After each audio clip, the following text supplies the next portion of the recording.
Okay, it says I'm live. And we're live. What's Cool. up, Barry? How's it going? Yeah, I got BulletBarry on here. I didn't think I would ever get him because he's a very busy person, but I actually got him for this live stream. It's been actually, I saw on my YouTube channel the last time we did a stream together, and it's also the last time we actually had a conversation together, was January 12th. A lot has happened since Jeez, then. The whole COVID and dude. everything. It's like a whole different world since we last spoke. Actually, yeah, and I had just gotten back from Vietnam. Yeah, I Or remember we were maybe I talking was about maybe I that. was there. Mm-hmm. Yeah. Okay, That's so funny. let me get the link up before we start because I promised I Awesome. would do that. I think they're clicking. Everyone's clicking on the video because of the thumbnail. They're like, "What the fuck happened to Barry?" What is this thumbnail? Hold on. All right, that should be a legit link. Yeah. Oh my God. What is this thumbnail? You sent me the picture, dude. It's your picture. Oh my God. But I thought you were gonna use like that's hysterical though. I love it. All right. So tweeting out streaming with NoobTube. And Bam. whoever's in the chat, can you guys hear me perfectly? Can you hear Barry? Do I have to adjust the volume? Is everything good? I need to know that before, because there's always audio problems, like every stream that I do. I can't help it. There's always gonna be. So let me know if all that's good. Barry now looks like Drake Bell from Drake and Josh if he had an afro and a stash. Oh my God. Audio is all good. Okay, everyone says the audio's good. Great, because I remember there was Perfect. one time. Remember when I started? You wouldn't remember because it was like a long time ago, almost a year ago that we had a stream last time. I was like streaming for like 2 minutes and I didn't realize that I wasn't recording your audio at all. And people were like, "Dude, we can't hear Barry." I'm like, "Shit." That's right. And there was another stream we Yeah. did years ago. I don't know if you remember this one, where it was just echoing the whole time for like 2 hours, and I didn't know. I think you streamed it on your channel. Oh, yeah. That was It like was, one of our first ones. yeah, that was bad. That was really bad. Yeah. That's okay. I mean, everyone loved that one anyway. So Barry is a tiny bit loud. Well, Barry's always a loud mouth. That's not a surprise. that's how I am. I'll lower Barry's volume a little bit.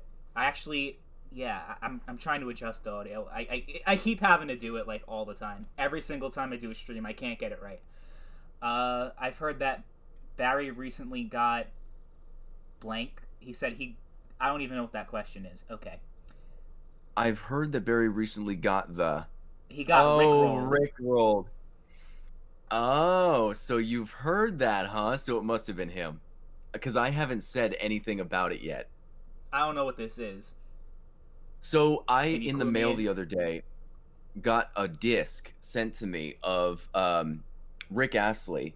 It's a Rick Astley CD, and the first song on it is "Never Gonna Give You Up." So I was like, "Wow, someone mailed me a meme. That's never happened before. That's pretty awesome." So I'll bet you it was Aiden who did it. Probably. I mean, Yeah, how else would he know if he didn't if he wasn't the one that exactly. sent it to you? You still do the PO Yeah. box thing? No, I don't. Sometimes people find my address, and I'll just randomly get delivered pizza, or like, like a CD, or like a mug will come in, like a coffee mug, and I'm like, who sent me this? And I just have to be like, I guess someone found my address, wanted me to know. Yeah, so you don't do like the PO. You got rid of the PO box and you don't do those videos anymore. Yeah. I really enjoyed doing them, but I ended up with so much clutter. I felt like a pack rat because people would just send me garbage a lot of the time. And I'd be like, well, I want to keep it because it was for my subscribers and I love this. But, You also don't want to be a it's like, hoarder. Yeah. right, right. So I was just like, okay, I'm gonna quit for now. Because back But then then it also, was cool, but now like you can buy any of that shit well, basically. right. And also, I was planning on moving to Vietnam, so I was like, this is just going to be difficult for you guys to ship your stuff all the way to a new address. So I may Yeah. I may do it again, one day. Yeah, so let's get into that actually. So what's the current state of your YouTube channel? What are your future plans? What have you got planned for the future for that? Right, right. So, um, with YouTube, my current idea is to kind of get back into the role of the console peasant quotes because I convinced myself that I didn't enjoy them. But really, what I was angry about was while I was making my channel and I was telling my stories and, like digging into ideas that I really threw a lot of passion into. Right. I would do a movie review and I'm like, God, I spent months on this review and I'd throw it up and it got 30K views. No, you can't sit there and complain about that. That's 30,000 people who really like your stuff. You can't complain. But then you make this easy, nothing, like super simple, low budget content, and you throw it up, and it makes 300,000, and you're like, come on, I didn't do anything. And so I convinced myself that I didn't like that series, when in reality was I didn't like that my effort wasn't being seen. Yeah. And so I quit that series for a while, but I remembered that as I was watching through my channel recently, it was a few weeks ago, and I was going to tell you this anyway. Let me just tell that story. I think you'll really appreciate this.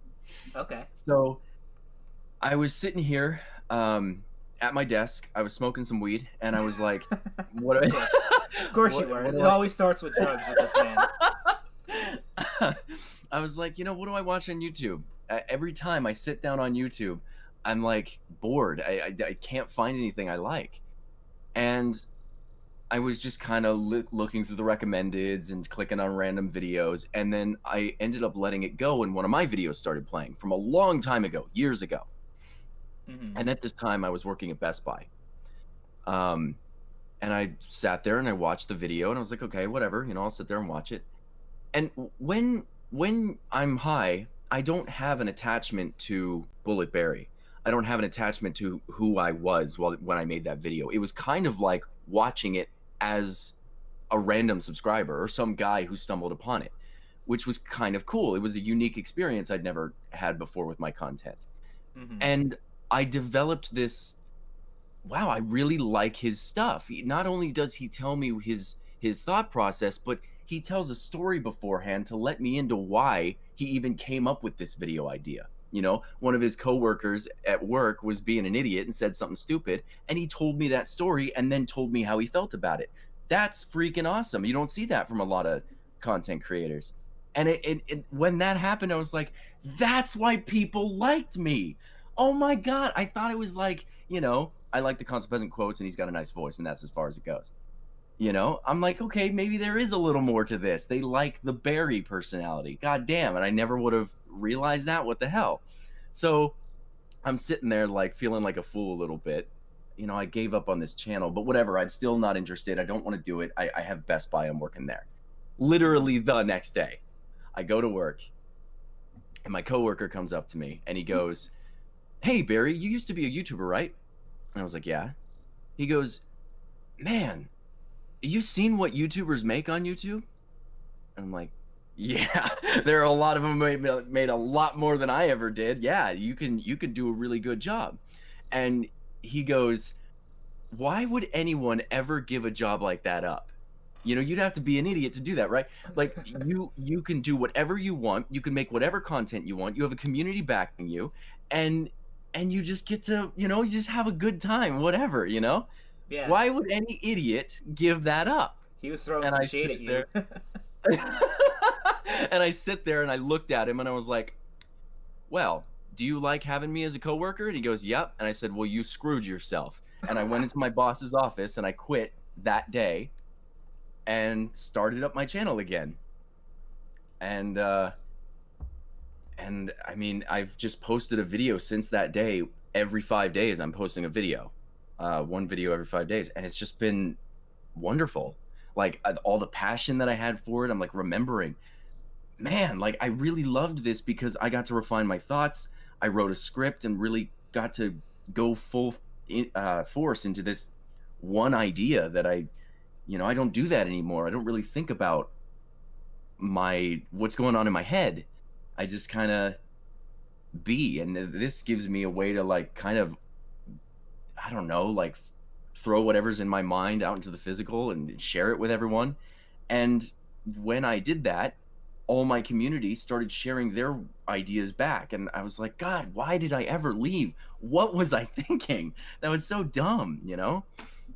So, Yeah, you just get burnt out over time. I think that's what it is. Like yeah. I have the same problem where like it's all about creativity. That's what YouTube is. It's a creative platform. And I had a week where I just like every single day I had 5 new video ideas and I just went boom boom boom. Like I had so much shit. And then after a while, like just over the past week, I'm like I have no idea what to make a video about. Like that shit just happens. Of course you don't want to do the same stuff over and over and over again. That was your problem with the console peasant quotes. Right. And you wanted to express your creativity, but that was the content that was least appreciated, was the content where you were doing different stuff, right?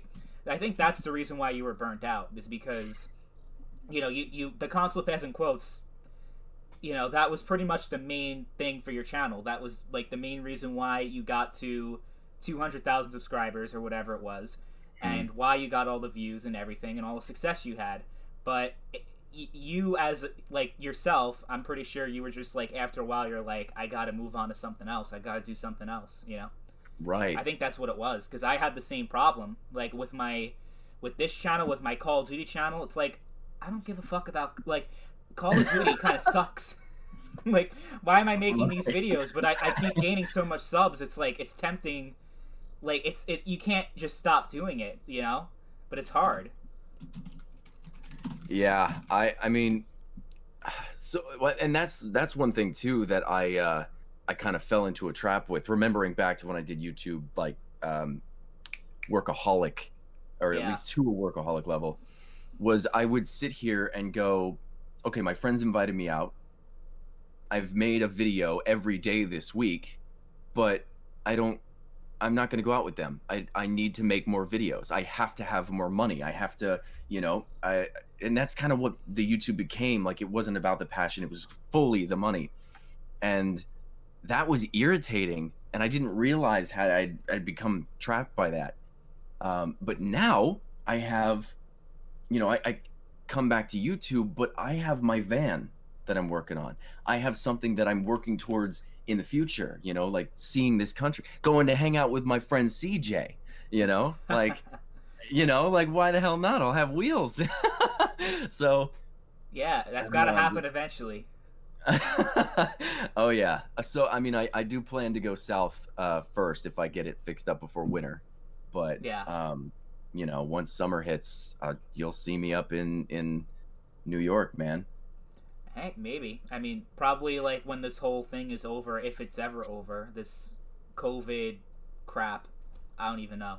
They're saying it's gonna last until 2022. I can't even imagine that. Jeez. Yeah, honestly, I don't want to come up to you with a mask and all that bullshit. Like, it's just 6 feet apart. Right. Ugh, I hate it. Yeah, it just feels so weird. It feels like I'm in like one of those weird dystopian sci-fi novels.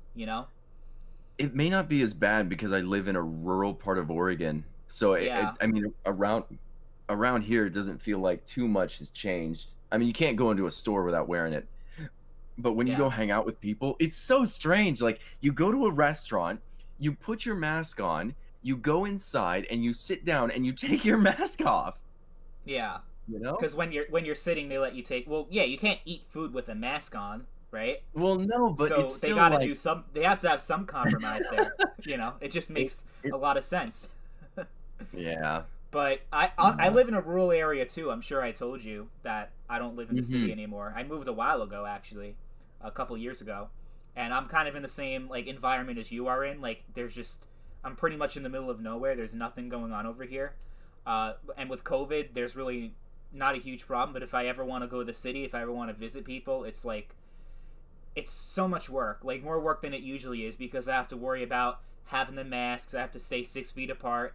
Figure out a place to go that's actually fun with social distancing and masks and all that shit. Like, my friends keep telling me, oh, you need to come back to the city. You need to come back to New York City. And I'm like, dude, there's nothing to fucking do. Like, what am I gonna do over there? So that's the thing that sucks Mhm. about the world we're in right now, is that it's just, it feels like everything's just on pause, and we're like just waiting for things to go back to normal. But Oh, dude. when will it? I don't know. Yeah.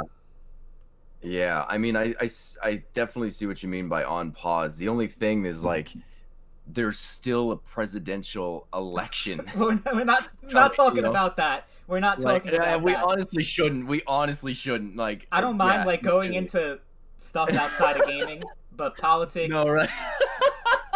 No, right. Yeah, that's You definitely got something. plenty of Especially big like we mouths can on talk about Twitter it. talking about it. We don't have to talk about it. We have nothing to Yeah, contribute to this. yeah, that's more than fair. um, but yeah, so like, yeah, it's on pause, but everything is still happening too. Yeah, So I it's get your just, point. Yeah. like SpaceX, everything that they're starting up too right now, trying to get to Mars is it's incredible, and they're all still working on it. I can't wait for that. You Yeah, know? I'm sure game development is really weird right now too, like with Yeah, this I can whole COVID imagine. thing, because I know they've Mm-hmm. been doing like with the new Call of Duty game, which sucks ass by the way. I don't know if you ever played the beta for Cold War, terrible game, but Oh, they've been working from home, and that's part of the reason why they weren't able to polish it as much as they could have. Plus, they had Activision gave them one less year than they usually had. They usually have 3 years. Activision's like, no, you have 2 years now, so they had to get it weird. together, and then COVID hit in the middle of development. It was just a mess. So I can't, I'm not faulting Treyarch in this case. I mean, most of the problems that you have with these games, it really doesn't come down to the developer, because they have passion for these projects. It's the publisher raining Mm, down on them that says, no, you have to meet this deadline, you have to get this done in a certain amount of time, and it dilutes the quality of the game so much. I mean, it's either, but I don't, like, you have the other problem with crunch, where the publishers like just exploit the developers so much, and a game is released on time and it is good quality, but like at a huge cost for the mental sanity of these oh, right. developers. It's awful what happens to them. I mean, Yeah. they get 7-day work weeks. They work like 60, 70, 80 hours a week sometimes. It's just crazy, Yeah, and we it's don't certainly realize it. not fair. We don't realize what goes on behind the scenes, but it's pretty awful. Mm-hmm. Yeah, and then I've got like, um, maybe it's an opinion that is a little unpopular or could be unpopular, but it's the way that I'm seeing it. Um, I see these video games come out, and it's the same game over and over, like AAA developers make over and over. And you've got Assassin's Creed and Tomb Raider, and like, okay, so start with the graphics. The graphics are all, let's try to make it as realistic as possible. So where's the character of this game? Where's the Borderlands variety? That thing that differentiates Far Cry from Call of Duty. Where is it? I see the same first person shooter. So then it's either this AAA game is a first person shooter, or it's some third person stealth game or a Red Dead Redemption like. They're Yeah, all the damn same. So I sit there and I'm like, what am I waiting for when a game comes out? What am I hyped for anymore? You make the same thing over and over again. You're gonna burn me out. And if I'm burned out, because I get bored easy, how long is it gonna take for everyone else to get burned out by this? yeah, You know? totally. I mean, I have the same. You guys who are tuning in right now, who are subscribed to my channel, you guys know I've said this shit all the time, that these games, they just, like, I'm not in a rush to buy any of these games brand new. Like, what am I waiting for? Like you said, like, why do I Yeah. have to get the game day one at launch when it's just like a mediocre experience? It's not worth 60, never mind $70, which is the new price for games now. Yeah. Like, I don't know how anyone could just buy into the hype constantly, even though they always get let down. They continue to buy into the hype, but it's always the same Right. thing. These games are just, Because I mean, there's something missing. You're absolutely right about that. yeah, and two, if you do buy a game a year after, it's got all its bugs fixed, and if it doesn't, the Yeah, community's fixed all the bugs. There's graphics overhauls. You can now change the game to look better. Like, what's all this that we're doing these days? Where it's like, Ubisoft is the best example of it. I made a game, Ubisoft. I made Assassin's Creed, and then all I ever did was just kind of add to it every year. I didn't do anything new. I haven't touched anything, you know? I will give them Yeah. credit on Assassin's Creed. The series has improved a little bit over the years. I Like need to play they've the been new more one. open world and less linear. And I know like linear games, like that's another thing people keep begging for open world games, but most of these open worlds feel really empty. So I mean, Hmm. for some games it works, for some games it doesn't. I'm not trying to say linear games are all bad, but Assassin's Creed was just so goddamn repetitive. Like the original games, like I still never beat Assassin's Creed 1 just because I was so fucking bored because I was doing like when you play the first hour, 2 hours of the game, you play the entire game already. Like that's what it is. No, you really have. That's what it was with Assassin's Creed 1 and 2 and with a lot of these games like that we're talking about, these big AAA games that have come out now. Like you've played the entire game just playing the first mission. It's like it's so repetitive Yeah. and the same thing with like with online games it's really interesting because people are like, oh no, like you know how people say like you can't play games like when they're like past their prime, like online games, because they're not, you know, they don't get support, they The don't get lobbies aren't updates, loaded, the and lobbies yeah. aren't as populated. But like my whole thinking is like I feel the same way, like what you said about single player games about waiting a year later. I think online games is the same thing because now we have games as a service where they pretty much release a game. Like there's I can't think of a single online game that launched finished. Like that was completely done. Right? That had all the maps, all the weapons, everything. Because now it's being presented as a live service, which is pretty much a gimmick so that they can have more time to finish the game and Hmm. people accept the game in its unfinished state. Well, they're gonna update it, they're gonna fix it, and people are like into that shit, and I just don't get that. But I think actually like a year after the game's out, it's a lot better because yeah, there's less players, but that also means the skill based matchmaking is weaker and it's less obnoxious because you have less of a player pool. And I like it that way. And then all the updates are finished, everything is refined. Like Black Ops 4 is a good example since I do have that Call of Duty channel, so it is something I have the most knowledge about. Black Ops 4 for the first 6 months to a year, I would say like the first year of Black Ops 4 before Modern Warfare came out was awful. But a year later, and they did this on purpose, when Modern Warfare came out, they finally fixed the microtransactions in Black Ops 4 because the way the system used to work was that you pretty much had to use you know, like the supply drop system. I don't know if you're familiar with it in Call of Duty, where Oh yeah, all yeah. the weapons are locked behind crates and you have to pretty much use real money to get all of them realistically. They actually fixed it where you can use like the in-game currency that you don't have to pay for in order to get it. But before, it was locked behind pay-to-win microtransactions, and they fixed it. But that was after the new Modern Warfare game came out. But like that's the thing. Like a year after, like it's still playable. You still got people playing, and it's a lot better. Like I think that's the same thing with multiplayer games, with single player games like Bethesda that never launch in a complete state. They I love how when they remastered Skyrim, they left all the bugs in the original and never fixed them.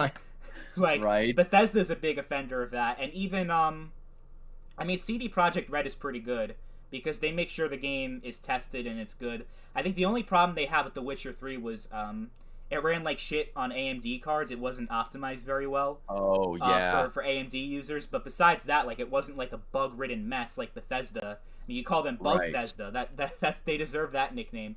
But yeah, I mean, like my whole thing is like, what's the rush? Why do we have to buy these games when they come out? I guess like it's not feasible See, for everyone to yeah. just wait to buy the game because then you don't know, like the developers and the publishers, they don't know if it was a success or not. But like me, I don't like I get to save money and I get the same experience that you guys had a year ago. So it's a Yeah, win-win and for me. it's cheaper too. The game's gonna be like half the price, if not Exactly. more. Yeah. You know, like that's the mentality that I never got. And it was always JTech TVs, or at least he was the one who shouted about it the most.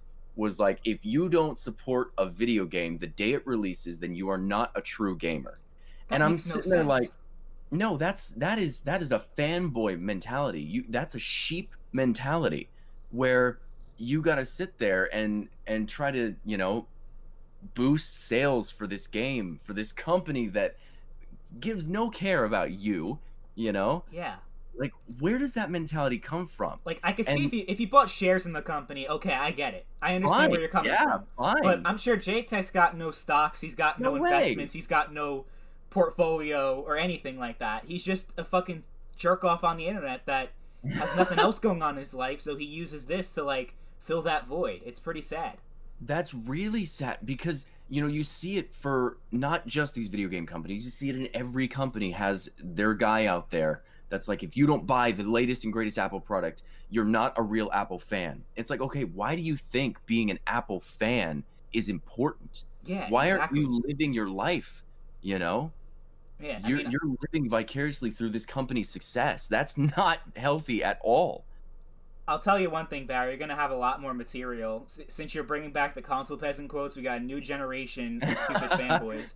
They Yeah. think that the Xbox Series X is almost as powerful as a 2080 Ti. So you got a lot. Dude, You got a that's lot of work to do. they're sitting there like, it's got 5.82 teraflops, and the PS4's got 5.22 teraflops. And I'm sitting there looking between the specs of the Xbox One X or the Xbox X series and the PlayStation 5, and they're the same exact thing in a different box. And I'm like, you guys put the same PC in a different box and are sitting there claiming that the teraflops are different. What is a teraflop? Can you at least tell your consumers what that is? Because everyone screams about it and no one really seems to know. It's not No, real, it's you just a know? talking point for fanboys on Twitter. Exactly. It's That's a all it is. buzzword. They say, Yeah. oh, they actually think the way it works is that teraflops. This is what they think because I've seen it in my comments. I've seen it on Twitter. They think teraflops equals performance power. So if one card has more teraflops than the other, it's automatically better card. Automatically, like it's automatically a better card because they look at the teraflops because that's how they based it with the Series X. They said, oh, the Series X, it's more powerful than a 2080 Super, and almost as powerful as a 2080 Ti because the teraflops of the Series X GPU is in between that of the 2080 Super and 20. Like I keep explaining to these people, that's not how this works. You know that commercial? No. That's not how this works. That's not how any of this works. Oh my god. Yeah, that'd be like if someone showed me a car and we're like, yeah, so the RPMs are like 4,000 on this thing. That's all you need to know. Yeah. I'm sitting there like, what? You didn't tell me anything about the car. No, it doesn't matter. It's got 4,000 RPMs, so And the other like thing what? I've noticed lately is that they say, oh, this game can run in the Series X because now we're getting into resolutions and frame rates. It can run the Series X, Gears of War 5 or whatever it was. It could run 4K 60. That means it's more powerful than the 2080 Super or whatever. Okay, but does it have anti-aliasing? How much anti-aliasing does it have? How much, Right. does it have motion blur? Does it have, like, the VSync? All that stuff. Like, you don't realize there's a lot more to it. And does it, and graphically, visually, does it look like what it does if it's like maxed out in ultra settings? And Right. people don't realize there's a lot more to it than just What? resolution Yeah. and frame rate because for most of these games, they're struggling. They are absolutely struggling to reach that resolution and frame rate, and they definitely have to tone a lot of shit See, down. Your they do that. anti-aliasing is not going to be good. The texture quality is going to be like probably more like medium settings, around that, you know. See, Yeah. they do that every year, and it's so funny because you get these people who say, the new consoles are going to beat out every PC. It's going to be amazing. It's going to be, the greatest visual eye candy you could ever. And then you get the game, and it looks fine. It's not the most amazing thing. It looks fine. But then these kids who said that are like, this is the greatest thing I've ever seen. And you're sitting there like, okay, look, my PC that I built 2 years ago has always looked like that.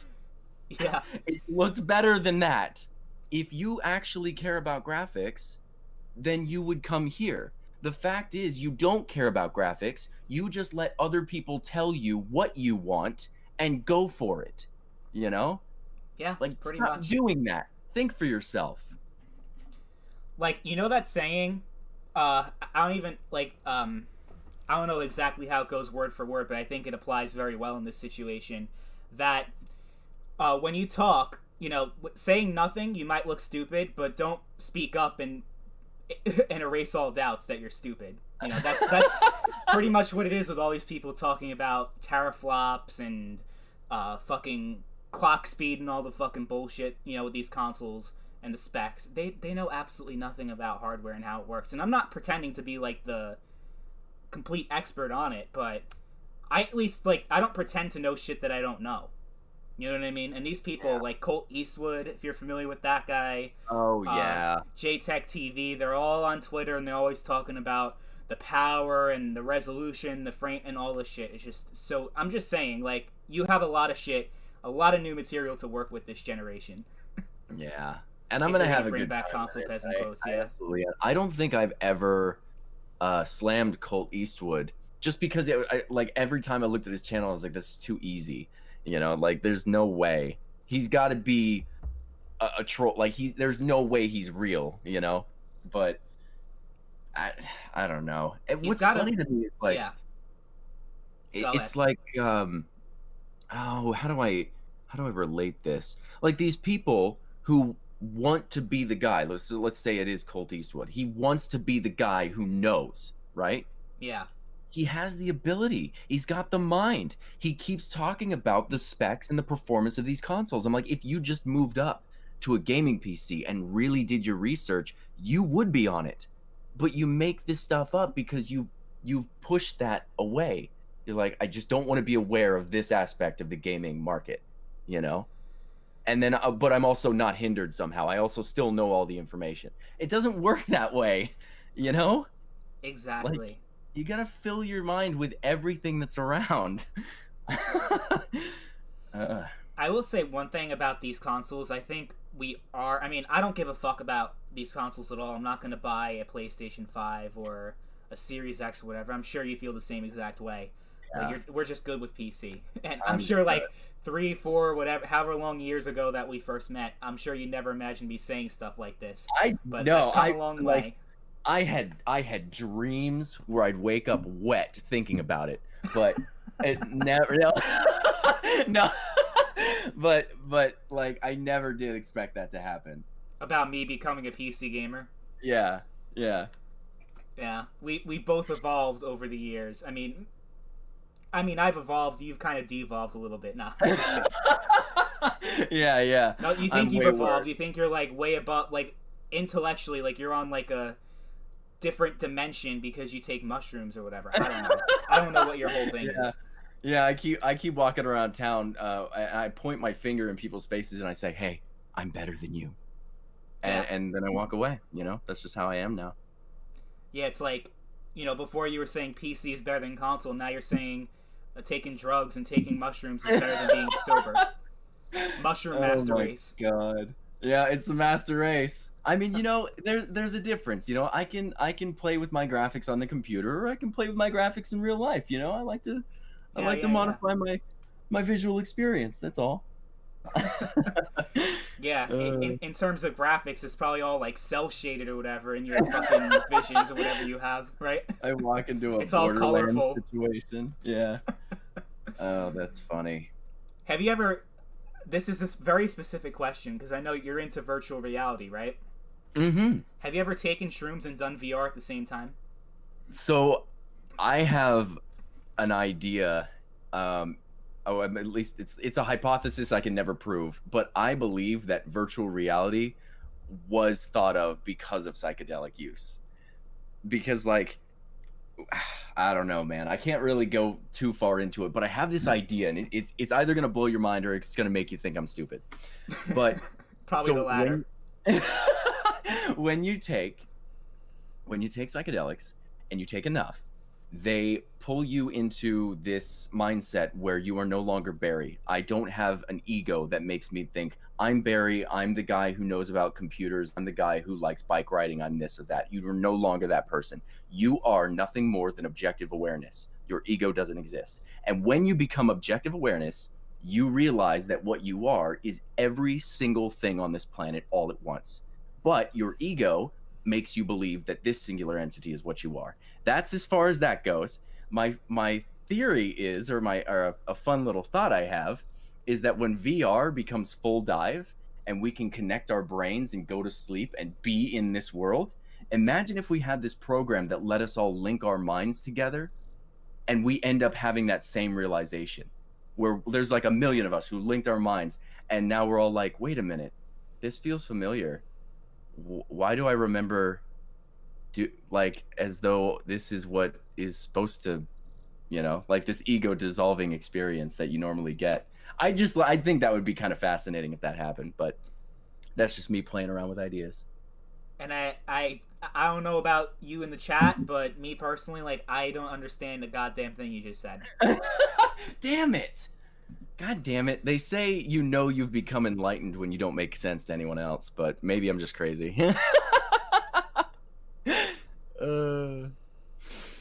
Yeah. Yeah, no, Dr. Daniel's like, yeah, I don't nut. know what the fuck you just said. I thought maybe I'm retarded, maybe I don't know. No, it's just you're retarded. Okay. Yeah, it's me. It's me. Yeah. Hey. But I mean, I'll let you keep doing the stuff that you do. I mean, it doesn't affect my life. Right. It only affects yours. So that was one thing that I was kind of worried about when I started taking them and I would talk to people and I'd go, God, this like seems so easy to me. And I'm putting it in a language that I feel like it should be easy for you too.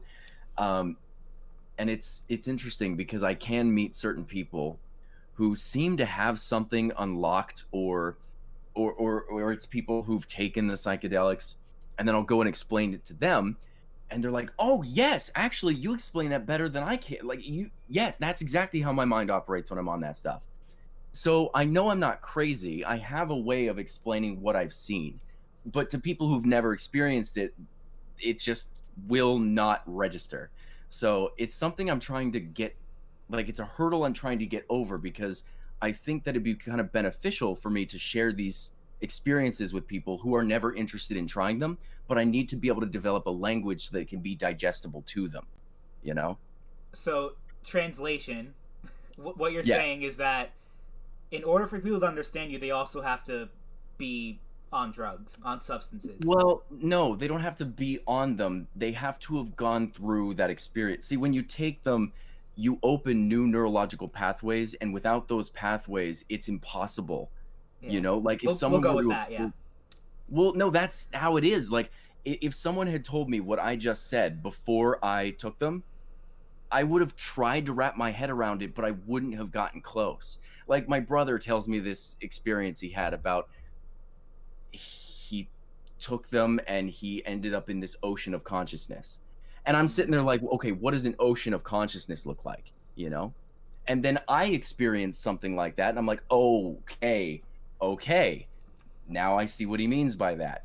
So it's like I could describe to you what a car accident is like or a bear attack is like, but until you go through that, you're not going to intimately know what I'm talking about, So what I'm trying to do is explain the bear attack in such a way where it feels like the people are going through it, so that they can be like, I get what he says, I see what he means there. Right, but I feel like you can easily explain a car crash. Oh, I broke my rib. Oh, this happened. I didn't understand what the fuck you said earlier, so I'm just putting that out there. Well, and I also went through kind of quick. We'll talk about that another time. We'll get into that another time. Yeah, I can already picture it. Barry coming to New York with his hippie van, saying, "Hey, I got some mushrooms. You want to try them?" And he's gonna try to peer pressure me into doing his. I would never. I've related it to, or I've equated it to this. I said this in a video of mine. Imagine you're on the edge of a cliff, and right up above you is a rope swing, and at the base of the cliff is a body of water. You grab that rope, and you jump off this cliff, and you fall.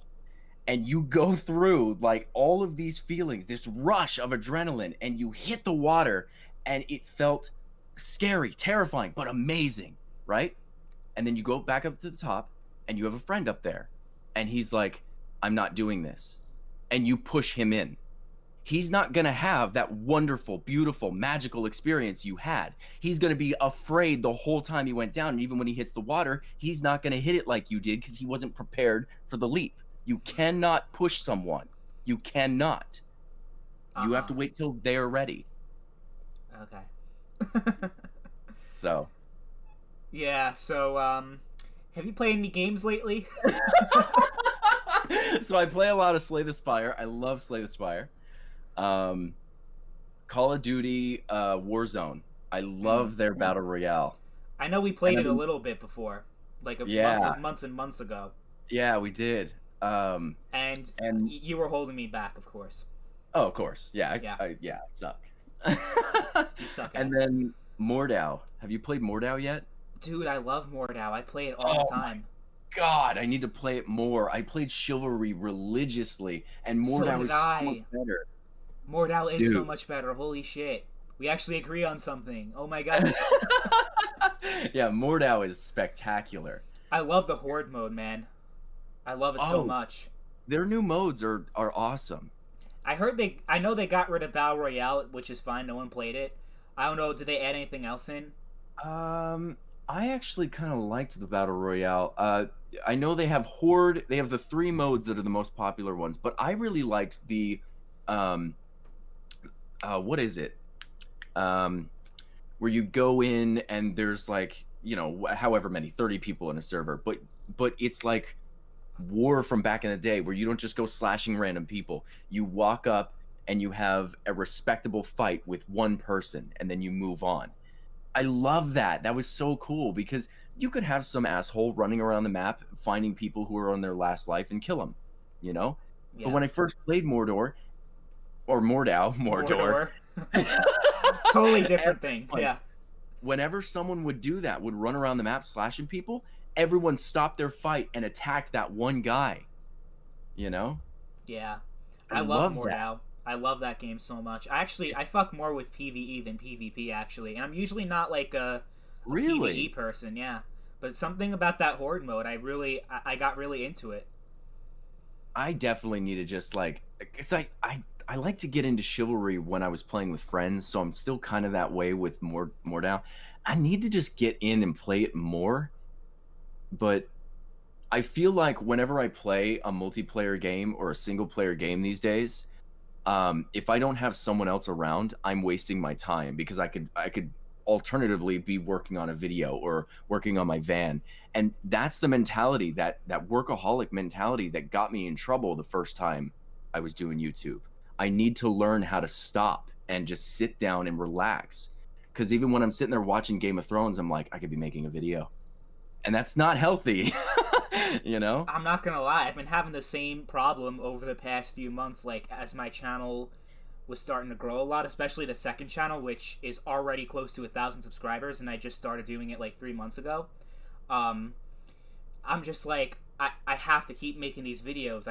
Why am I watching this show? Why am I doing this? Why am I doing that? Like, I have to come up with video ideas. I have nothing.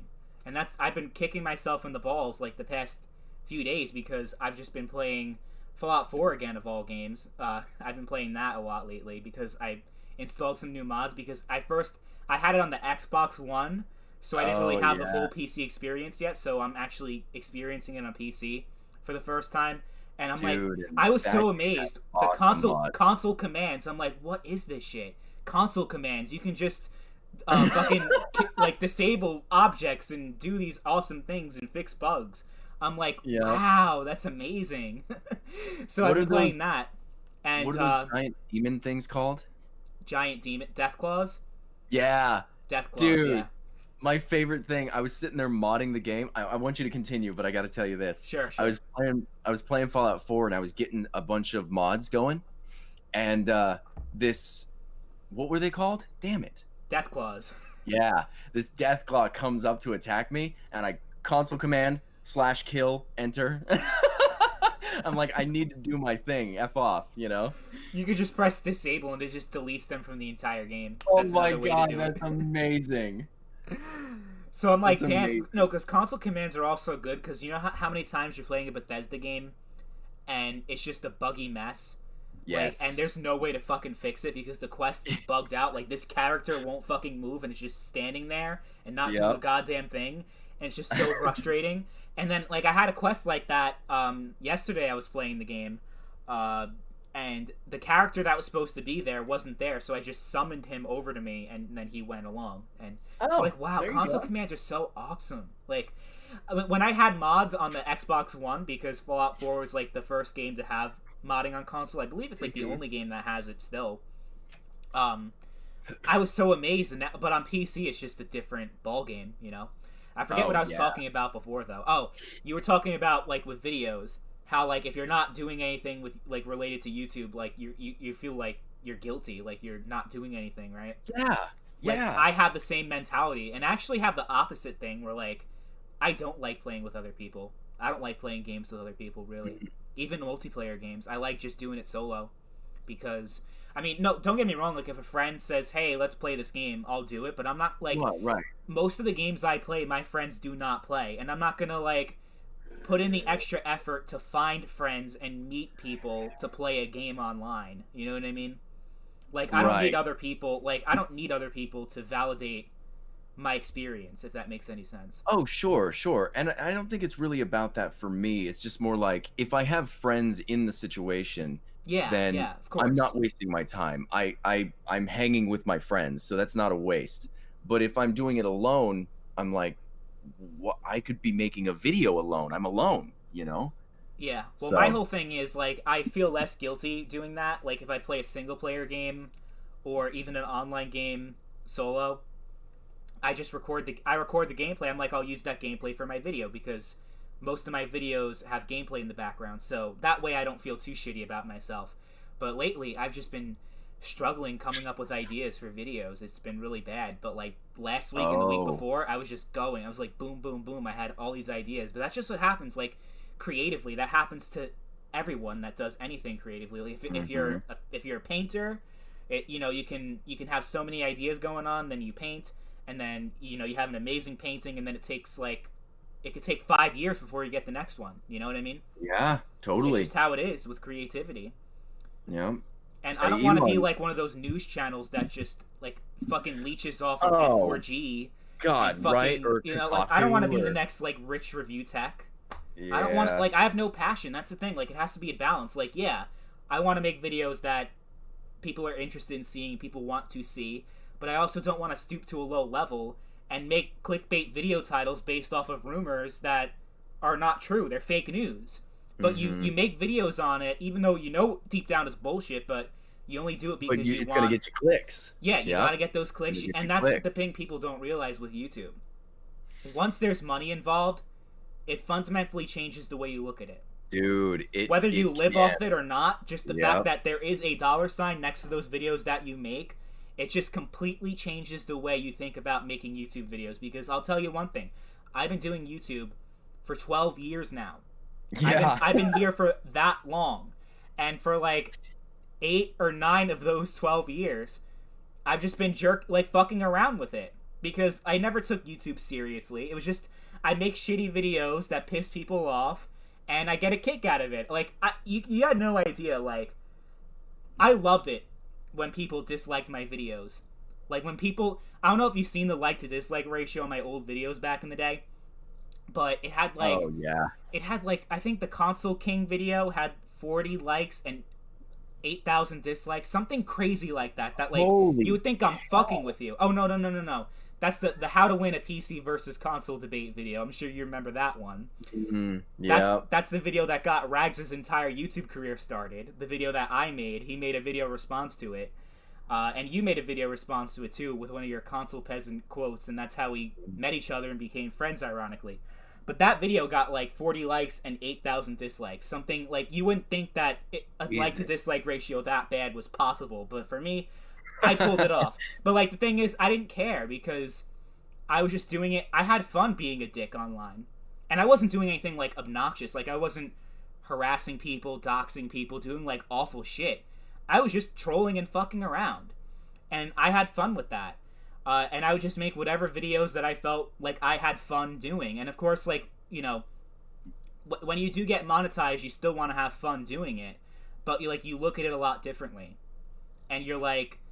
I want to make a fun video, but I also want to make something that people want to see. And that will actually be successful. So it just completely changes the way you think about YouTube when you have that monetization on, and when a video gets demonetized, it pisses you off so much because you feel like everything you worked on was just for nothing. And it's just like, yeah, that's the thing about YouTube. Like when you do it as a job, or I don't do it as a job, but you know what I mean. Like when you do it like for monetary purposes, when money is involved, it can stress you out. Like something that used to just be fun and casual is now like a huge cause of stress. And I'm sure, you can definitely talk a little bit about that because, you're someone that has lived off of YouTube a lot and you had some success on that platform. And it's definitely, Yeah. I'm sure you've changed a lot over the years as much as far as like, when you start to rely on it and depend on it for income, it definitely, it fucked you up, right? Oh God. Oh my God, it did. Yeah, and well, it's kind of funny because you hear Jim Carrey or Dave Chappelle or like any famous celebrity that has a brain will say, don't seek what you do for the money. And Jim Carrey had a wonderful story for or about that, where his dad worked this dead end job his whole life because that's what he felt he needed to do, and it was about the money. And he wanted Jim Carrey to follow in his footsteps because of, this is a stable job. I don't care what you want, what you're passionate about will not make you money, Yeah. And then his dad got fired, laid off after 40 years of service or however long it was, just on a whim, just Yeah. laid off. And Jim Carrey said, you can fail at what you don't like doing. So take the chance on the thing you like to do. So you've got all these people who will tell you, don't worry about the money, and you will still, or you can, fall into that trap, which is what happened to me. I didn't make videos anymore because I was like, I have a really awesome idea for a script. I was like, no, I woke up and I need to have an awesome idea for a script. If I don't, then I'm screwed and I'm disappointing my community and I'm not putting money in my pocket, and Yeah. and it took me leaving for a year to really figure that out. I was like, what is my problem? Henry, Yeah. you're I hit freaking that out. cat is spazzing out. He is freaking out. um but yeah, I mean, it took me a while, but once I was like, okay, my problem is not that, like, yes, I burnt out, and yes, I didn't have any ideas, but the reason there was so much stress was because I felt if I didn't have more money, then I wasn't going to be fulfilled or I Yeah. wasn't going to be successful. And I just had to I listened to a bunch of Alan Watts for a while and that really helped. He made an analogy that really hit me. He said, a lot of people go to the grocery store and they'll put all the stuff in their cart and they'll go up to the register, and the guy at the register will say $200 and you give him $200. And most people are sad because, damn it, that $200 is gone, And Yeah. he's like, how silly is that you traded paper for the thing that's actually worth value? You have the treasure in your cart. That's what's worth anything. And most people are like, no, I would have preferred to have the paper, and I was like, just twist my mind around like that. Think about that for a second. I don't care about the piece of paper. There's only value because we've agreed there is. But I got a watermelon today. That's a victory, So Watermelon. well, whatever, like it's just like I had to retrain my mind, because when I went to Vietnam, and I'm not communist or anything, but when I went to Vietnam and I saw how they lived, I would try to give these people way more money than they're normally making a day. I'd give this girl 20,000 Vietnam dong, which is Henry, I'm gonna kick you out of the room. One sec, I'm gonna kick this cat out of the room. That's good. I don't want to. Come here, buddy. Yeah, pets can be annoying. Okay. So I would give this girl. Oh, sorry. I didn't know if you were talking there. No. 20,000 Vietnam dong, which is about $5. That's $5. But Wow. they don't make that in a day. They make like $1.20, you know? So I go to give this girl $5 in her currency and she would not accept it. She turned me down multiple times. That's crazy. And yeah, and I'm sitting there like, why won't you take this money? And she said, because I don't deserve that much. I don't need that much. That money can go to someone else. You know, I only need whatever I need to feed myself today. And that was fascinating. I was like, just like, So like $5. Wow, you're cheap. I know. but Sierra. but that's the thing. Like, if someone were to come to me and I don't know, I was at a restaurant or something, and they gave me $1,000 tip, you sit there and imagine me saying no? No, I'm not gonna say no to that. I'll be like, yes, give me that $1,000 tip. And that's kind of like how it was there. You know, that 20K would have fed her for a month. But she was like, no, I don't deserve that. What do you want from me to give me that much money? I don't need that. That's not what's, you know.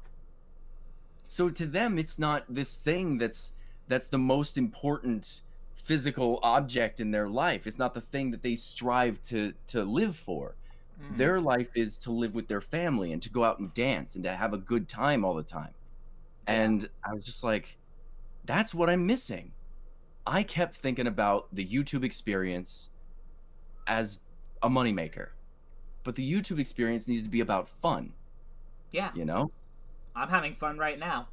Yeah. Like, that's what it's all about. Exactly. But it's so funny how you can think you know that and get caught into it anyway. It's just like, how does that happen? But yeah, I completely understand what you're saying. Like,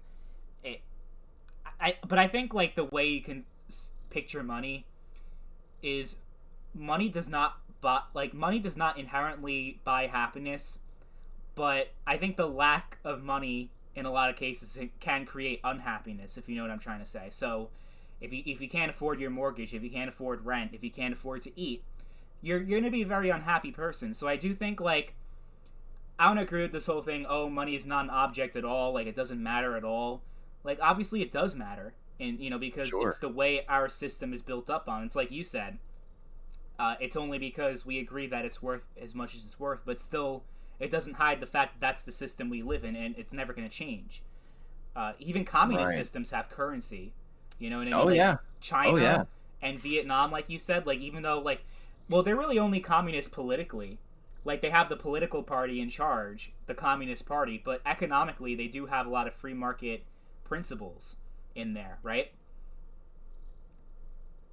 Like, oh yeah, totally. Oh yeah, absolutely, yeah, they do. I think we were talking about this on the previous stream that we did a while ago, because you were right off your trip from Vietnam, and we were talking about it more. But yeah, like, communism, like, when people think communism, they're like, oh my god, people are thrown into camps. Well, people are thrown into camps in China. I don't know about Vietnam. You know, in China, as far as I saw, but I don't know it intimately. The Muslims are rounded up in China and thrown into camps, but, like, it's not like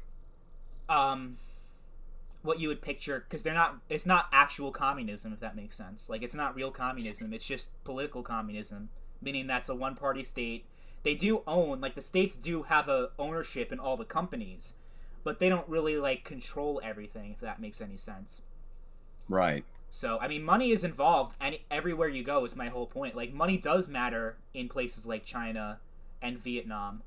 But it definitely, you're definitely right, though. Like, if you have $1 million, like, you're not going to instantly be a happy person, because you don't have any, you still don't have that fulfillment in life. You can buy, like, a hot tub, you can buy all these fancy things, but if you don't have people to share that with, then it means absolutely nothing. Right. Or if you don't live any experience, because, you know, I know a lot of people around the area. I live in a spot where I'm kind of in between the really wealthy and the low class. And the people I notice when they're low class, they're out and about and they're doing stuff, and they're the ones who go to bars and they're doing karaoke and singing with people. Yeah. You know? And then the people who are super wealthy lock themselves away in their mansion. And that's their life. They're in this big prison that they purchased. I'm like, well done, you did it. But I don't know. It's just kind of, who do I want to be is what I kind of thought about when I came back from Vietnam. Do I want to be the kind of person who spends my life or uses my young life to get as rich as possible so then I can finally live when I'm 60 or 70? Or do I want to live right goddamn now? And I was like, I want to live now. And I bought that van, you know? So On the flip side, you're probably never going to be able to retire. I mean, I don't know. I wouldn't really care. That's a problem for another day. Yeah, like honestly, if someone's like, well, you can't retire, I'd be like, whatever, I'll Yeah. honestly, at that point, hopefully I'm living in a different country. I'm living in Vietnam. I was gonna where say something like I'll that. probably be dead before I turn 65 for all I know. So You think I'm so? thinking about no, I don't think so. I'm just saying it's possible. You Sure. don't know Oh, when you're sure. gonna punch your ticket. You don't know Yeah, when you're gonna die. I could die totally. tomorrow. This could be my last video on YouTube. Honestly, someone could stick a knife in you for no reason, you know? Yeah. I actually heard a horror story that freaked me out yesterday. A friend of mine was like, "Oh, so when you go on your trip, make sure you're safe," because a friend of mine, I guess her like brother's friend or something, huge dude, giant beard, like chicken nugget guy, works out Chicken all the nugget time. guy. Yeah, like his muscles are so popping, he looks like a McDonald's chicken nugget. I've never heard that before, but okay. But either way, he's a big dude. Apparently, he was camping alone, and these three guys came up at gunpoint and raped him. Wow. Yeah, they came up, told him that they would take his life if he didn't let them, and they just went to town on it. And I'm sitting there like, I'm not a big dude. I'm a little dude, you know?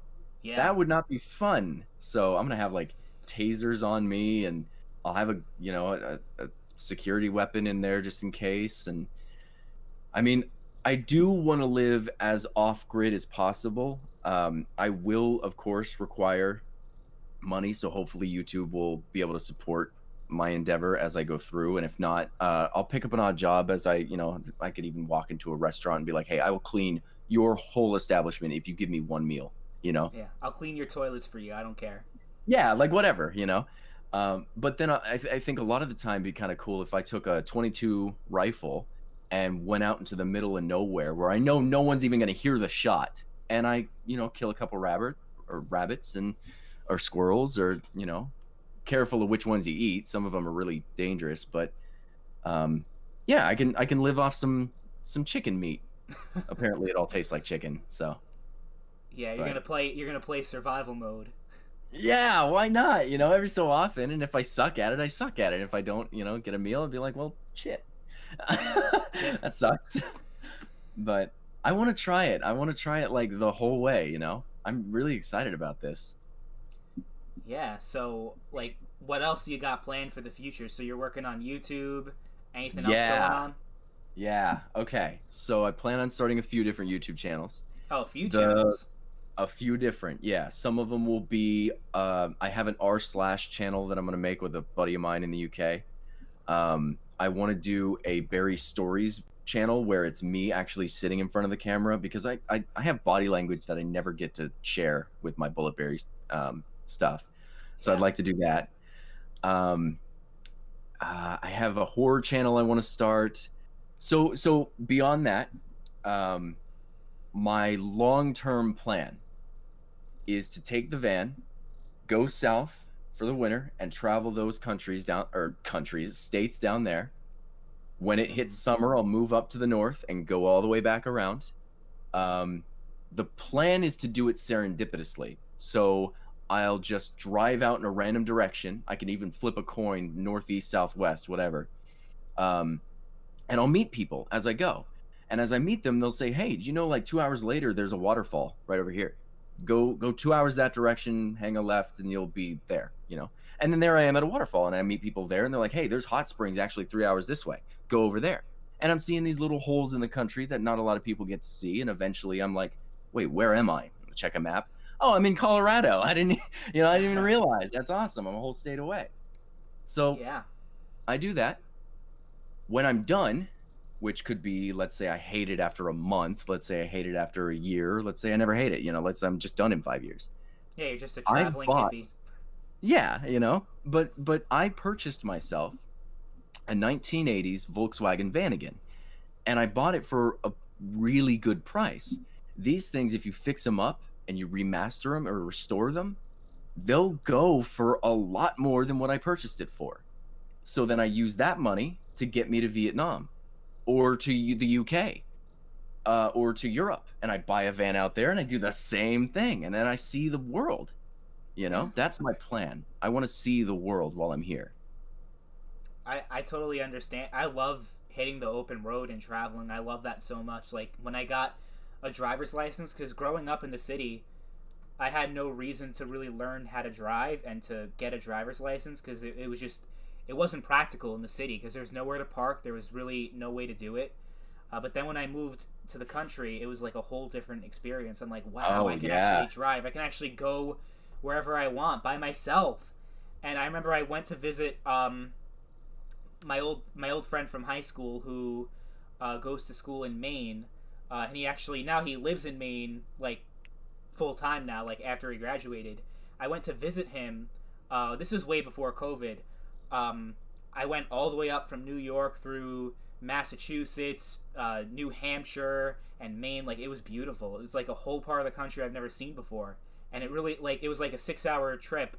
I'm like, wow, I love doing this. Like I want to do more of it, but like now it's kind of hard to do that. So it's gotta have to wait until after COVID happens, especially with like if you travel to this state, there's a quarantine and all that crap. Right. Like it's not worth the hassle. But I would love to do it, and there's gonna be a time where I'm just not gonna have time to do it, and that's gonna suck. Yeah. But like when I have the time, there's nothing to do. But when I don't have the time, it feels like you're missing out on so much. Like yeah. I hate that feeling. That's a vicious routine for sure. But that was something my dad said. He was like, I was kind of dumb. I got married when I was 20, and I had kids when I was 20, and I locked myself down and I couldn't do the thing I wanted to do. And the thing I wanted to do my whole life was see this country. Yeah. And instead of locking yourself down, you're actually doing that. So I just feel like, well, I think another way of looking at it is that it's never too late until you're dead. Like you could be like 50, 60 and still travel the country. You know what I mean? Totally. Especially if like your kids are like doing their own thing now. Like you can do whatever now. Like, see, and I told him that he broke his back, or he shattered 2 vertebrae in his spine. Ouch. He was a construction worker, and he fell off a bridge onto concrete. So and then he worked for another 13 years doing concrete without even realizing he had done that to himself. So he's really screwed up his back. So he can't really travel for too long. But what I offered to him was, when I start, tell me where you want to go, Dad, and I will drive you there, and we will have a good time, and then you can get a plane ticket and fly back. Yeah. Because I want to at least give him a little bit of that experience. If I can make that dream for him come alive, at least in a little bit, I'd like to. Yeah, definitely. It's something that I want to go to. Like, I mean, obviously I want to go to other countries, but the problem is like I need people to go with. Like I'm not just gonna go by myself to some place and not have a plan. Like I need to have like something. But most people who I know, like they're not in any position to really travel. I mean, right now everything is just fucked up anyway. But I mean, like in the future or whenever, I don't know. Like, you know what I'm trying to say? Yeah. And if and when I do end up in another country, I can always let you know, dude. Be like, come on out. I've got a place. Yeah, we'll never know where life leads us in 1, 2, 3 years. Mm-hmm. So I would even, just do it. If and when I come to New York, I can come pick you up and take you wherever we're going for a little bit, and we'll quarantine in the van. Quarantine the van? That sounds quarantine a little... in the van. Oh, in the van, yeah. Come in my van, yeah. There's candy and it's free. I was gonna say that sounds a little weird. Like it sounds like you have more intentions than just traveling together. I'm gonna paint my van white, and I'm just gonna put free candy and spray paint on the side. Honestly, you should. I think people have I'm done not. that before. I'm actually. What I'm gonna do? Let me show you. I'll throw it in the chat. Yeah. Vanagon custom paint. This one right here. Let's see if I can just open it up and. Oh, perfect, perfect. Okay, so I'm gonna copy and paste this in the chat. I promise you, I'm not putting porn or I don't know, some virus in there. But the idea is to paint it like this because it reminds me very much of Oregon. It wouldn't be exactly that, but it'd be kind of like that. And then I have a little piece of Oregon with me wherever I go. Yeah. And that's actually the Volkswagen Vanagon. That's the same van that I have. Except this one's a Westfalia. You tried to send something? It's in the chat or in the stream chat. I can't see it. What the heck? Okay. I think it automatically blocks links. That's just how YouTube works. Oh, lame. Okay, well then I'll send it over Discord. Yeah. And you can share it with the peeps. Here we go. Okay. Oh, it's like an image. It just shows up as an image. That's why. Ah. Yeah, I don't know if I could show it to them, but it's pretty cool. Yeah. Yeah. So I got plans with that. I saw on your video you say you're selling the Dodge Charger. I am. Why? Do you want it? No, I'm not in the market for one. I'm just asking. Like, you bought a crappy. Is that van gonna be like your main vehicle? Oh yeah, it's gonna be my main vehicle. You're selling a Dodge Charger, and you're gonna run how old is that van? 30 years. 1982 Volkswagen. Okay, so this man, if he didn't think he was crazy already, he's gonna sell his beautiful Dodge Charger, and he's gonna spend. I assume you're gonna spend a lot of that money to fix up that shitty van, right?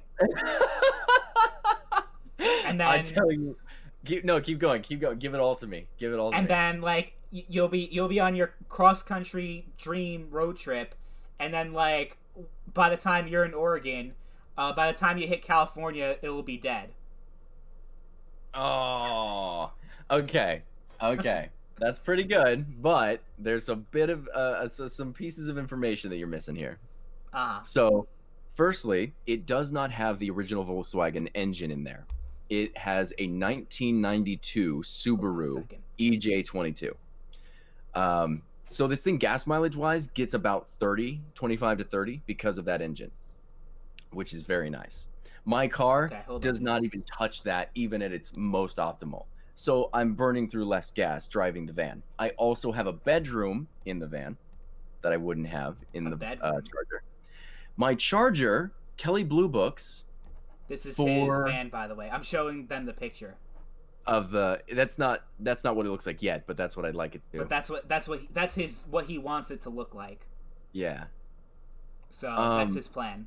Anyway, continue. So my Charger currently Kelly Blue Books for 12 to 13 grand, right? Yeah. My van, if and when I set that thing up, yeah, your stream just went away. I think the audio is still on, but the video is gone. Uh-oh. Ruh-roh. Hold on. If you delete those windows and just remake them, you'll get them back. They can hear me, but they can't see me. Anyway, continue. We'll just keep talking. Keep talking. The Charger is worth $13K if I get like exactly what I want out of it. If I fix up this Volkswagen Vanagon, I can get up to $30,000 when I sell it. Yeah. So yes, it is kind of like a what are you doing here? But I don't know. I think what's happening for me right now, if I can put that money from the Charger into, or at least some of it into the van and really get it good to go, security wise, it'll be locked up so that I'm not gonna get my pooper touched in the middle of the night. I'll just be good, And then when it's good to sell, I have a decent chunk of money that I can take to Vietnam with me. And Yeah. in Vietnam, 30 grand will last you like, God, 10, 20 years.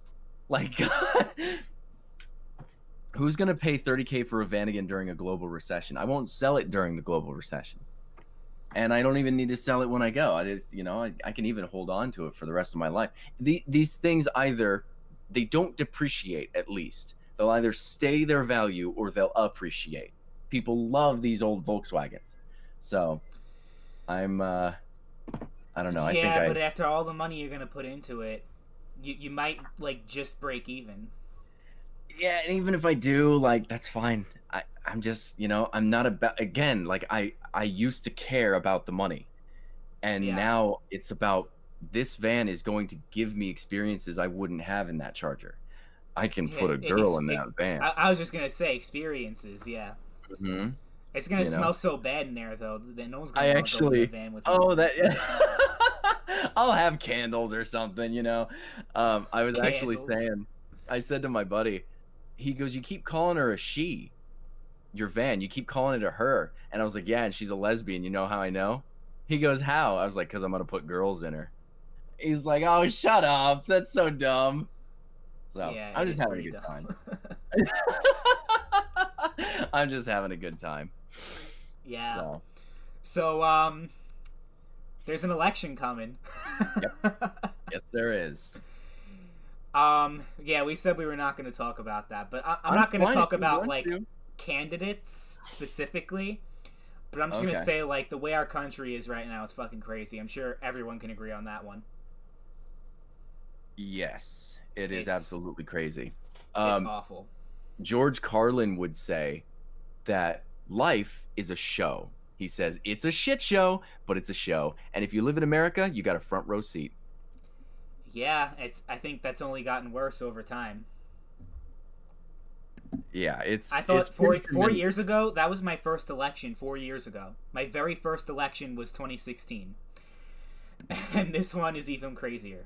Like I Yeah. never, like I thought that was gonna be a once in a lifetime election. This one's even more insane.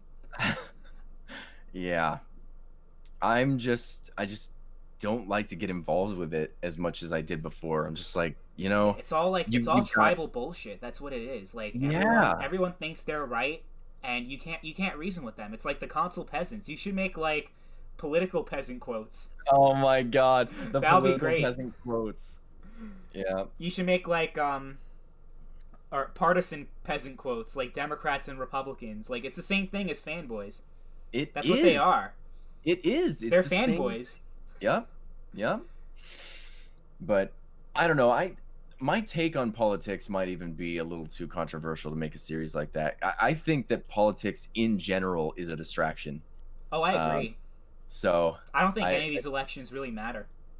yeah, That's like my it. opinion.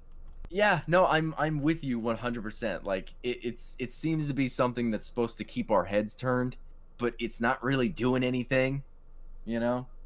Yeah. Are So, you actually going to vote in the election at all, or are you just going to stay no. home? Yeah. No. There's I've I've never done it, and until I see some objective evidence that it does anything, I'm just going to stay away from it.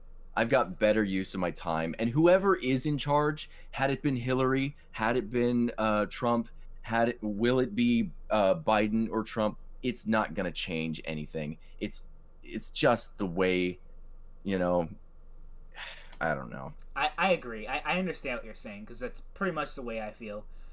I don't Yeah. know. I mean, I'm kind of like, I don't know if I'm going to vote, but if I do vote, I have an idea of who I'm going to vote for, if that makes any sense. Like, if I do decide to vote, like, there is a way Oh, I'm kind of leaning, but it's still like, right. I know it kind of doesn't matter.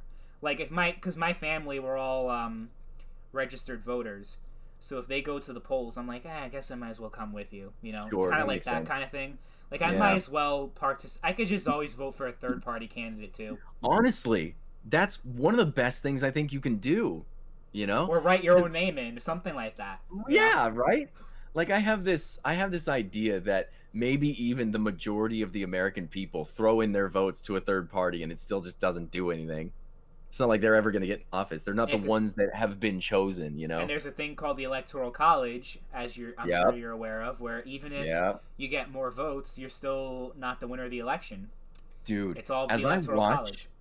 as I watch Game of Thrones, it feels like the political side of that show is like designed to try to make you think about the political um like think about our political system in a different way, because you'll have these kings and queens and the royal families, the ones who have all the money, and they sit there and they're like, power doesn't mean anything. We've just convinced everyone around us that we are powerful.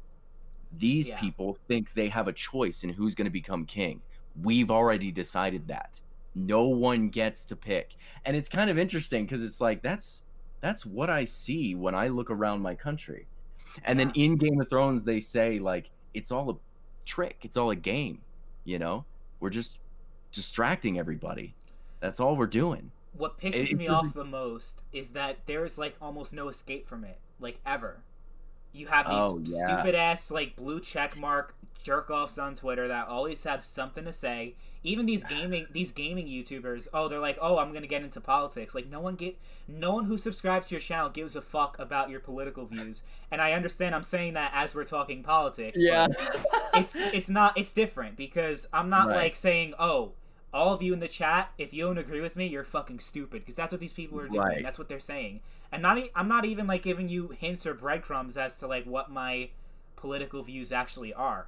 Yeah. Except See, for the that's fact that actually politics is less of a public service and it's more of a performance art. Like think of Broadway, think of Hollywood. That's what Mhm. politicians are. They're actors. They Yep. don't actually believe the shit that they say. It's all to get reactions out of people and to convince people to support them and vote for them, but it's nothing. It means absolutely nothing and has absolutely no effect on the everyday life of the average person. It just doesn't. Yeah. So when And people that's say go vote, if you don't vote, that's okay too. That's my whole stance. yeah. Yeah, I mean, you are a free American. You get to pick whatever, you know? And if someone asks you to justify why, all right, I'll tell you why. Um, but it's something you said that uh, there was this quote or something that I read the other day that really resonated with me quite well. That stupid people talk about other people.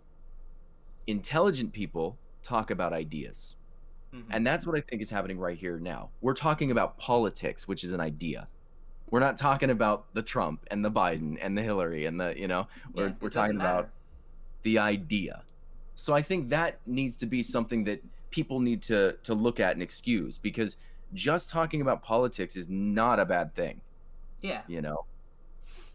But if you go into, Trump's the best leader we've ever had, and Biden's the most amazing candidate, and if you disagree, then you're dumb.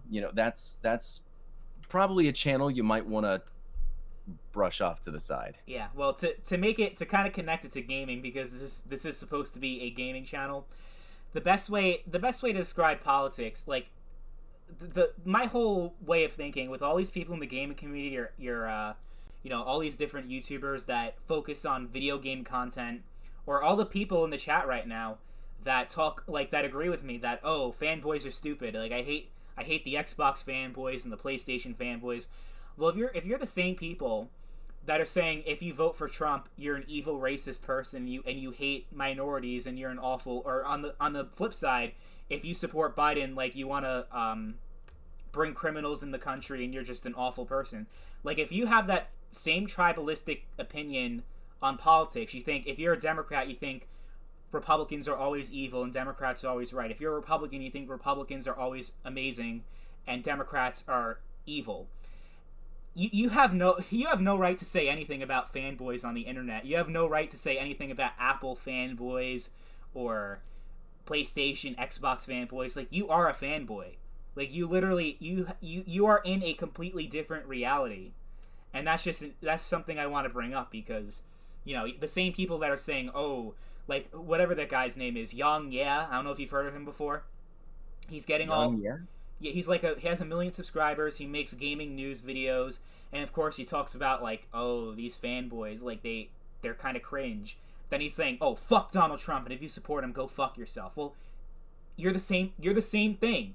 You know what I mean? Yeah. And that's what frustrates me so much about. You can't have an actual, like, a genuine conversation with people. That's what frustrates me the most about politics. You can't even have like an interesting engagement. It's all, oh, you don't agree. Right. You don't agree with it, like, because you're challenging their reality, and they view that as a threat. So they're gonna try to do everything they can to shut you down, and to make sure that you do not have a platform to speak. That they throw these insults at you, racist, whatever, or whatever other insults you are that they throw at people, and it's just like, okay, like, can we actually talk about it though? No, fuck you. You're an awful person. Like, you know what I mean? No, you don't agree with what I it. agree, so fuck you. Well, that there's no you can't have like an actual, like, you can't make actual progress if that's the way people think. And it's not that, like, it's the media manipulating them into thinking that way. Oh, totally. Like, there needs to be a side. That's what I'm talking about with these distractions, you know? Like, Pence and what's-her-nuts had a Harris, yeah. debate. Yeah. They're talking about the fly on the guy's head. Yeah. Yeah, and that's the only thing anyone wants to bring up. I'm like, okay. So first of all, this whole show is a distraction in the first place, and we're distracting ourselves further instead of listening to what these two people had to say. We're only going to talk about a fly?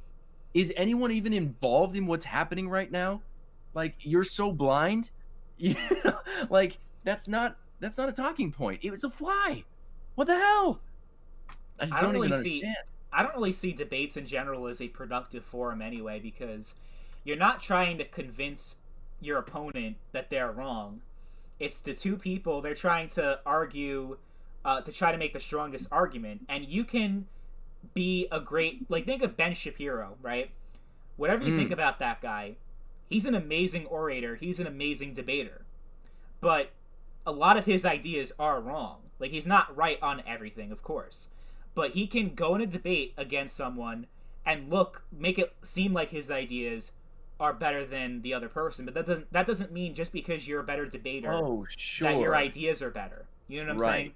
Right. Because you have a convincing way of speaking doesn't mean that your thoughts are the best, or at least the most rational idea for how to run, you know, the country or whatever you're trying to do.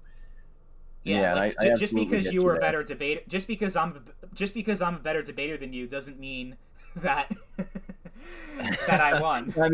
I mean, yeah, you've always been a better debater than me. I mean, that's just obvious. Yeah, I'm much better debater than you. Oh, it's so funny. Oh, those debates were awesome that we had back in the day. Oh yeah, I love them so much. I think the first debate we had was 4 hours long, something nuts like that. 4-hour debate. I don't know how anyone would sit through 1 hour of that. Never mind 4, but yeah, I mean, there are people who really enjoy it. They like that, you know, that whole thing even happened in the first place, and they go back and they, like, I'll sit there on make it a video and go through my comments, and some of them will be like, oh, Barry, I was just watching your debate with MrNoobTubeGamer for the 4th time, and I was hoping you'd upload today. I'm like, why do you still watch that thing? Like, that's funny. But it's fun, you know? It's a really fun video. Yeah, and then I remember afterwards you're like, oh, you want to hop in Discord? And I'm like, what's Discord? I didn't know what Discord was. You're the one that got me into it. Because back then it was still like a really new thing. It wasn't like it is now. It was still like, it was popular, but like a console peasant like me wouldn't know anything about Discord, right? So you got me into that. And I remember we had a few more debates after that. But obviously the first one was always the best. They were never as good as that initial debate. And I remember when I had one with J-Tech, and it was surprisingly amicable. I couldn't believe it, how kind he was. Yeah. But Barry, I'm going to read this comment. Barry, remember when Chad kept trying to factor in the mouse, keyboard, and monitor into the PC's price and tried to not factor the TV into the console's price, and you flipped your shit? LOL, good times. Yeah. That's true. Yep. Those were good times. Yeah. But Chad being the master debater, he totally still kicked my ass on the point. So How much memory the Xbox had, and you asked me how much memory the Xbox had. I said it had 500 gigabytes of memory. That cracked me up so hard. I laughed so hard. I was like, oh man, like it doesn't help if I ask this guy a question because he's not even. Well, I'm gonna defend myself right now. Okay, I'm gonna defend myself 4 years ago. I didn't know that memory and storage were two different things because back in the day in the PS2, your storage, it was called a memory card, right? Mm-hmm. And on the Xbox 360, they had the hard drives, but they also had memory cards too. So memory kind of did mean storage back like years ago. So right. I wasn't completely wrong, but no, and that was I didn't know RAM. No, I didn't know what RAM was. I thought RAM was just something you can download. Yeah, oh god, and that was my first hurdle too. When I first got into PC, I was I'm gonna download some more RAM. I was like, what's memory? You guys keep telling me what memory is. I thought that was the hard drive. Yeah. Why are we saying hard drive and memory at the same time? They're like, no, memory is the RAM. I'm like, oh, does that store information too? They're like, not really. I'm like, what the hell? What's it called that? I have to tell you this story because it's probably the most embarrassing thing I've ever done. And it's actually a pretty recent thing too. So my viewer, yeah, Dr. Daniel put it in the comment, like, right when I was going to say the story. Yeah, it's about my viewer, Magna Master. Me and him are, like, we're pretty cool. Like, we play Quake Champions together every now and then, and he's a pretty cool guy. He's from Germany. He's actually one of those people that he found me because of the videos that people like you and Rags have made on me. So we actually became friends. So one day we were playing Quake Champions, we were hanging out, we were having a good time, and then we were talking, I forget what it was about. Oh, I just recently upgraded my GPU from a 1060 3GB to a 2060 Super with 8GB of VRAM. Woohoo. And that was about a year ago I upgraded it. And I kind of felt bad, like, I'm like, oh man, I should have waited a year and got the 3000 cards. But considering the shit show that launch has been, I think I made a good decision. I think the 2060 Super will last me at least a few more years. I think it's got some. I think it's a pretty good card. But anyway, so I just upgraded, and I was telling Magna Master, I was like, yeah, that 1060 was awful. I couldn't even run Doom at 720p 30 FPS, and he was saying like, that's what? Weird. The exact reaction you had. He's like, what? He's like, yeah, I mean, the 1060 is not a good card, especially like today, but it's not that bad. Like, you shouldn't have had problems running a game running Doom 2016 at 720p 30 FPS. And I'm like, I'm telling you, man, the 1060 is awful. It was a terrible card. I had to upgrade. I couldn't run Doom at 720p 30 FPS.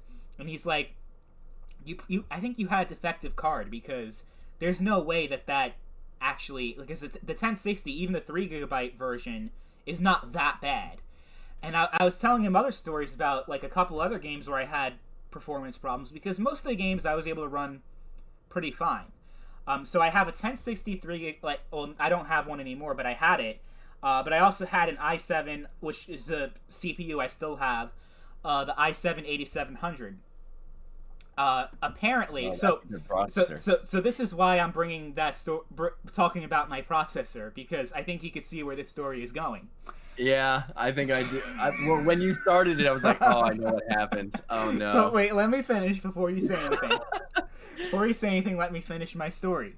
Yeah. So he just asked me a question. Like, he's like, just out of curiosity, when you got your GPU, or like, well, actually, I got a pre-built PC, but still, whatever.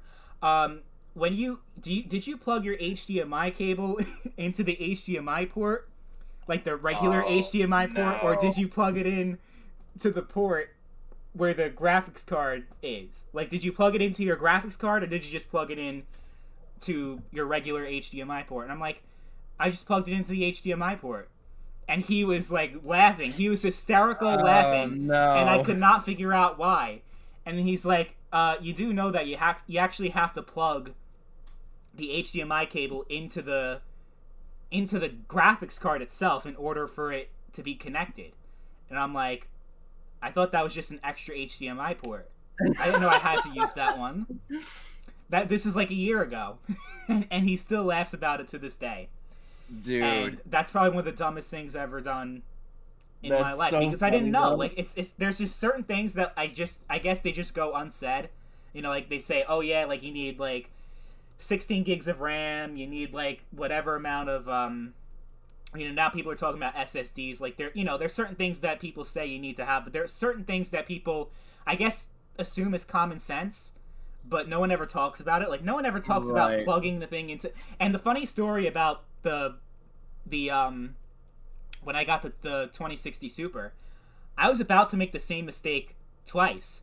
I was about to do the same thing all over again. Oh no. The only thing that stopped me was that my PC, like my motherboard or whatever, it didn't have a DisplayPort cable. Because another thing, I didn't realize that you needed a DisplayPort cable in order to go above 60 FPS. I didn't know that. Yeah. I did not know that. Yeah. So I'm like, I thought my graphics card was just limited, that I couldn't do above 60, even though I had a 144 hertz monitor. So I learned that on Reddit. I'm like, oh wow, I actually need a DisplayPort cable in order to get above 60. I didn't know that, so I'm like, okay, let me look for a DisplayPort cable. And then I found it on the GPU. I plugged it in. I'm like, wow, the 2060 Super is amazing. But if it would have been the same thing all over again. I would have just assumed that I had a defective GPU. Oh so no. That was funny, but it's amazing. I was able to game like most of my shit on the i7 8700. Yeah, I was gonna say you must have been using integrated graphics. That's so funny.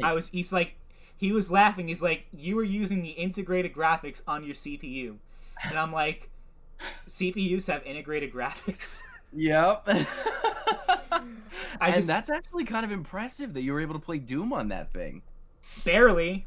I mean, sure, but still, like. I mean, yeah, that was the only game that didn't work. I was able to run Fallout 4 on that thing, man. What? That's awesome, and modded not great, too. Not great, and it probably was running at sub 60 because I didn't know any better, because I came out of the Xbox One and I didn't realize 60 FPS versus 30 FPS still. You know, so probably it might have run at like 40 or 45. Like you notice like a bit of a difference, but it's still like. It kind of felt the same, but I was used to playing Fallout 4 on console for so many years that I didn't really care. But I was able to run it just fine. The only time the game crashed was because of mods and shit, but that always happens. Oh, right. But yeah, it's just like, I still have a lot to learn. I'm not going to pretend that I'm like a genius. Like in 1 year, I just became a complete genius on PC gaming. Right. Like I probably couldn't, like, I mean, I don't know. Like I can go on YouTube and I could probably look up how to do whatever, like replacing...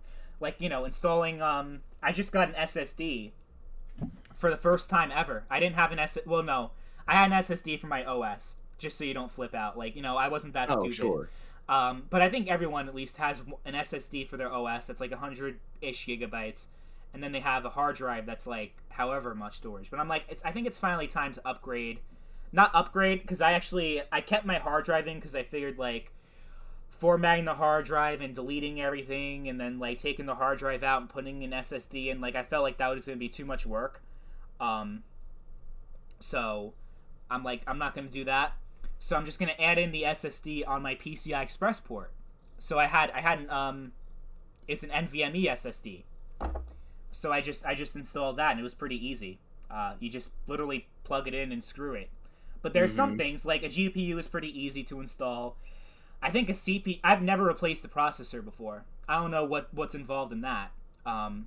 It's pretty easy. It is easy, yeah? Yeah, it's pretty simple. I mean, you got to be a little careful, because that's like you bend a pin and you are going to screw yourself. So you got to be careful. But honestly, it's just pulling a little metal hinge back and then popping it out as slow as possible. I think with my CPU, I'm good for a while though, right? The 8700. Oh, It's the 87, dude, I'm gonna keep my 8700K forever. Oh, you have an 8700K also?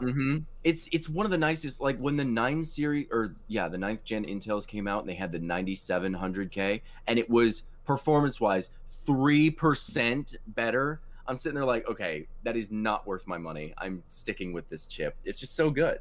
Yeah, it's amazing. And now I know it can play Doom by itself. Yeah, it can play Doom. So, not at an optimal level, but yes, it can. but it can play it. Yeah, it can. I fucked with Doom 2016's multiplayer a lot. I know a lot of people didn't like it. I loved it, and I boycotted Doom Eternal because it didn't have multiplayer. Oh, I didn't know that. Yeah, Doom Eternal, it has like one multiplayer mode, but it sucks ass. Like Doom 2016 had like 10, 11, 12 modes.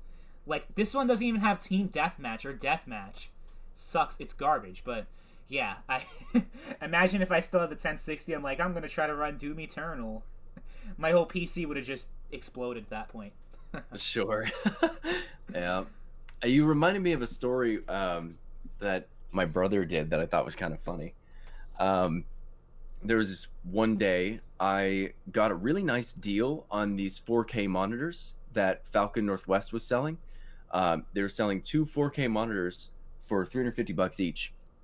And I was like, yeah, 100% I'm doing that. So I got one for me and I got one for my brother. And he plugs it in and gets it going. And for like 2 or 3 months, he's playing games. And every time I walk into his room, I'm like, that doesn't look like it's playing at 60 FPS. Dev, do you have this game set to 60? And he's like, yeah, I know I'm playing at 60. I'm pretty sure you're not, though. But whatever, if you say so. And I like walk away. Yeah. Another month went by, and I go into his room, and I'm like, Dev, I swear to God, that's not playing at 60. That is 30 FPS, man. And he's like, well, what? How do you know? I'm like, because I know. Like, you can tell. Like, come on. And I walk up, and I look behind his monitor. He has an HDMI cord plugged in and a display port plugged in. And I'm like, well, there's your problem. I'm like, well, duh. Why did he have both of them plugged in, though? I don't know. He was like, I thought I had to do both. I'm like, no. You have to do both? No. And I unplugged the HDMI, and it instantly, the game is playing at full resolution, 60 FPS. And I'm like, there you go. But that's weird. That's HDMI working. should at least do 60, no? It was like, it wasn't an HDMI 2.0 cable. It was like the first iteration where it could do 4K, but it only output at 30. Oh, okay. I get it. Yeah, so I don't know, HDMI. 'cause I don't use HDMI anymore. That's just an ancient technology to me at this point. Yeah. Unless you're plugging in a console to your TV or that's funny. I think the Xbox, since they're talking about 120 FPS, I'm pretty sure now the Xbox comes with a DisplayPort. Good. Yeah. The thing is, I'm pretty sure most console gamers don't have a TV that can go above 60 hertz, but whatever. That's right. So to get a DisplayPort, they're all going to have an adapter to HDMI. Well, I think it comes with both. Like you know, you get a PC, you have HDMI. Like your GPU, for example, you can plug you have an HDMI port and a DisplayPort. I think it's just that. Kind of like how the old PS3 had it had the composite cables and the HDMI. I think it's kind of like that. Yeah, remember the composite cables, cool. The yellow, white, and red? Yeah. That's really going back. Yeah, RCAs. Oh my God. I went like, here's another embarrassing story. Since we're just going to talk, this whole stream is how I'm fucking retarded. Just getting back, I'm getting it back at myself for making fun of you. Awesome. I got the PS3 in 2009. That was my first 7th gen experience because, well, I guess the Wii, but it doesn't count because it was just a little toy, you know? Like actual 7th gen gaming. The PS3 was like my first experience. I got it in May 2009. By Christmas 2009, it crapped out. It was done, like already. It had like the yellow light of death or whatever. The fat PS3. So I'm like, shit. I was like really upset. And my parents were like, well, since all the Christmas presents we got you were PS3 games, I guess we have to go to GameStop and get you a new PS3. So they got me a PS3 Slim, which was actually much better model, like in terms of like how durable it was, and it was just great. But here's the thing about the PS. So I had an HD TV. I actually have the same TV I've had since 2010. I never got a new TV because now I watch TV on my monitor now, which is kind of weird. Like I have my cable, I use my monitor, I don't even use my TV anymore. But I've had an HD TV since 2010, and it wasn't until 2014 that I realized that you shouldn't use the composite cables from the PS3 on the HD TV. So it wasn't until like 2014-ish, like after the PS4 was already out, that I realized. No. Because I use the HDMI cable from the PS4 to plug the PS3 through. I'm like, wow, it looks so much better. I didn't know the entire time, the entire generation, I used the fucking composite cables. Oh my god. That was my entire 7th gen experience was composite cables. Dude, you would have had a much more pleasant visual experience had you gone HDMI. That is so funny. This guy, you saw this guy in the comment. I was just watching the PC versus console debate. I mean, that debate is just legendary at this point. I don't know what else to say about that. There's always someone watching it. Yeah. Well, hey man, I don't know if you're gonna continue doing this stream, but I have to get going and work on some other stuff for my van and videos. All right, man. It was nice hanging out with you. Yeah. Oh my god, always is. Thank you for having me be a part of this. I'm so glad I was able to do it today. Oh no, thank you for coming. I really appreciate it. I've like let's try to like not do it like only once a year. I know we say that every time, but then it always ends up being once a year. So I'm just gonna say, just in case, hey buddy, it's nice talking to you, but I'll see you next year.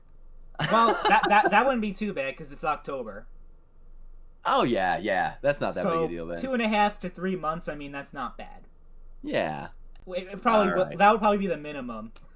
Anyway. And thank you, Sierra and Daniel. You know, everyone else in the chat that was here hanging out. I saw you guys the most, so I'll see you guys next time. Yep. Bye. Bye, Barry. Bye, guys.